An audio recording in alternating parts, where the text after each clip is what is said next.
সাফল্য আমাদের আনন্দ এনে দেয়, কিন্তু ব্যর্থতা আমাদের গড়ে তোলে। একজন মা বা বাবা হিসেবে সন্তানের চোখের জল বা তার হার মেনে নেওয়া দেখা আমাদের জন্য খুবই কঠিন।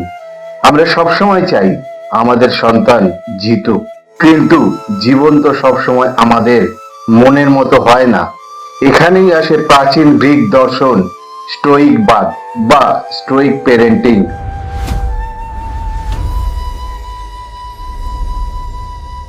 আজ আমরা জানব কিভাবে প্রাচীন এই দর্শন ব্যবহার করে আপনার সন্তানকে হারের গ্লানি মুছে ফেলে অদম্য মানসিক শক্তি নিয়ে আবার উঠে দাঁড়াতে শেখাবেন। স্ট্রোইক প্যারেন্টিং এর মূল ভিত্তি হলো সন্তানকে নিয়ন্ত্রণের সীমানা বোঝানো।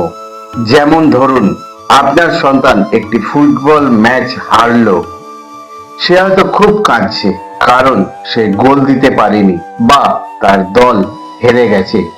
একজন স্টোইক অভিভাবক হিসাবে আপনি তাকে এইভাবে বলতে পারেন, তুমি কি বিপক্ষ দল কতটা ভালো খেলবে সেটা আগে নিয়ন্ত্রণ করতে পারতে? না। তুমি কি রেফারির সিদ্ধান্ত বদলাতে পারতে? না। তাহলে তোমার হাতে কি ছিল?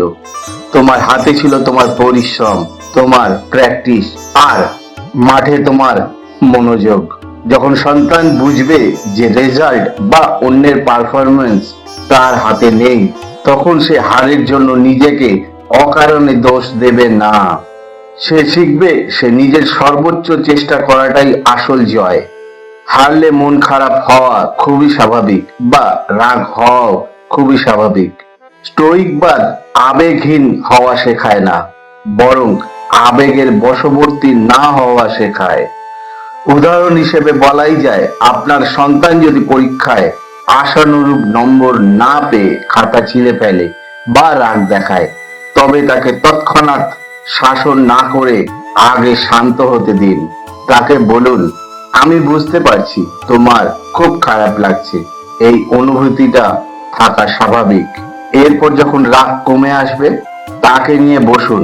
তাকে শেখান যে আবেগ হলো সাময়িক মেঘের মতো, যা এক সময় কেটে যাবে, কিন্তু আমাদের যুক্তি হলো আকাশের মতো, যা সব সময় স্থির থাকবে। মেঘ কেটে গেলেই যেন সে যুক্তির আশ্রয় নিতে পারে, সেই অভ্যেস ছোটবেলা থেকেই গড়ে তুলুন।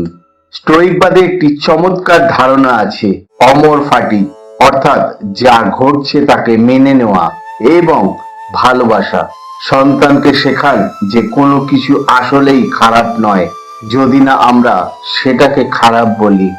যেমন ধরুন, আপনার সন্তান যদি কোনো প্রতিযোগিতায় সেকেন্ড হয়, তাকে আক্ষেপ করতে না শিখিয়ে বলুন, দেখো এই হারটা তোমাকে সুযোগ করে দিল তোমার দুর্বলতাগুলো বোঝার।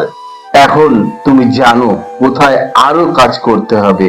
যখন আপনি হারের ওপর ফোকাস না করে উন্নতির ওপর ফোকাস করবেন, তখন ব্যর্থতা তার কাছে ভয়ের কিছু না হয়ে বরং একজন পথ প্রদর্শকের মতো হয়ে উঠবে। হার তখন আর বাধা নয়, বরং সাফল্যের সিঁড়ি হয়ে দাঁড়াবে।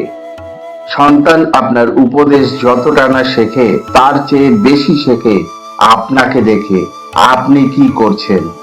সে যখন হারে, তখন আপনার প্রতিক্রিয়া কেমন হয়? আপনি কি খুব হতাশ হয়ে পড়েন নাকি শান্ত থাকেন? স্টোইক প্যারেন্টিং বলে, বাবা মাকে আগে নিজের আবেগের উপর নিয়ন্ত্রণ আনতে হবে।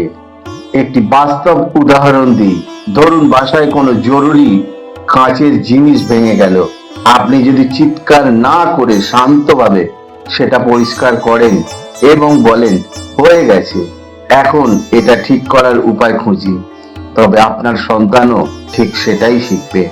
বিপদে বা ব্যর্থতায় কিভাবে মাথা ঠান্ডা রাখতে হয়, আপনার ধৈর্যই হবে তার ভবিষ্যতের মানসিক শক্তির সবচেয়ে বড় উৎস। পরিশেষে মনে রাখবেন, আমাদের কাজ সন্তানকে পৃথিবীর সব ঝড় থেকে আড়াল করা নয়, বরং তাকে ঝড়ের মধ্যে নৌকো চালানোর সাহস ও কৌশল শেখানো। স্টোইক প্যারেন্টিং সন্তানকে শুধু জেতার জন্য তৈরি করে না, বরং হারলেও যেন সে মাথা উঁচু করে দাঁড়াতে পারে, সেই অদম্য মানসিকতা গড়ে দেয়। আপনার সন্তানকে জেতার চেয়ে বেশি লড়াই করতে শেখান, কারণ জীবন একটি ম্যারাথন, কোনো 100 মিটারের ছোট দৌড় প্রতিযোগিতা নয়।